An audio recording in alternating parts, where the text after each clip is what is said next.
Viti वर्तते। अपने पूर्व जन्म की देवी चेतना से वह न चाहते हुए भी स्वतः योग के नियमों की ओर आकर्षित होता है।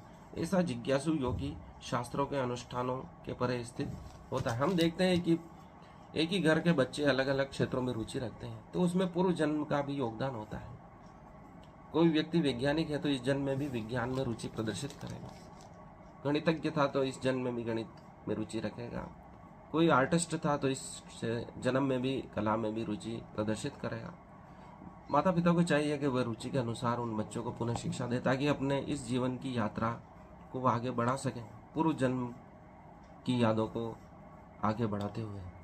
45वें श्लोक में भगवान कहते हैं, प्रत्यानमानस्तु योगेषु संचित किल विषय अनेक जन्म संसिद्धो याति पराम गतिम।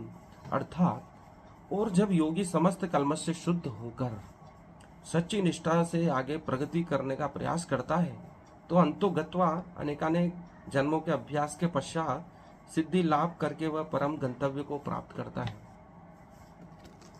परम गंतव्य को प्राप्त करता है पूर्व जन्मों का स्मरण करके। और योगी जब समस्त कल्मश से शुद्ध होकर सभी पापों से मुक्त हो जाता है, जब वह कर्म फल की इच्छा नहीं करता है, तो सभी कल्मश से पापों से मुक्त हो जाता है। सच्ची निष्ठा से आगे प्रगति करने का अभ्यास करता है, तो अंतोगत्वा अनेक जन्मों के अभ्यास के पश्चात सिद्धि लाभ करके वह परम गंतव्य को प्राप्त करता है।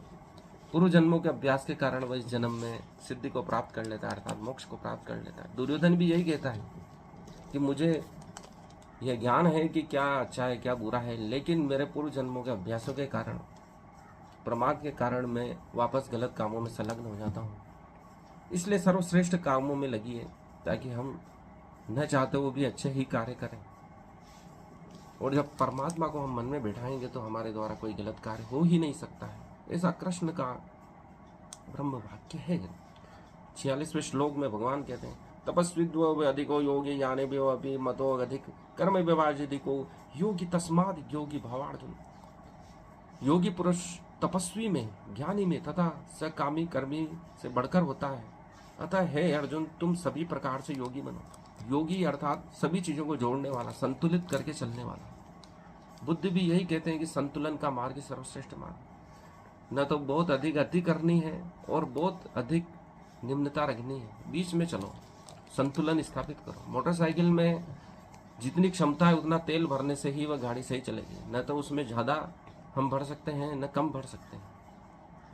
वैसे ही हमारा शरीर, मन, आत्मा है, इसको संतुलन की आवश्यकता है।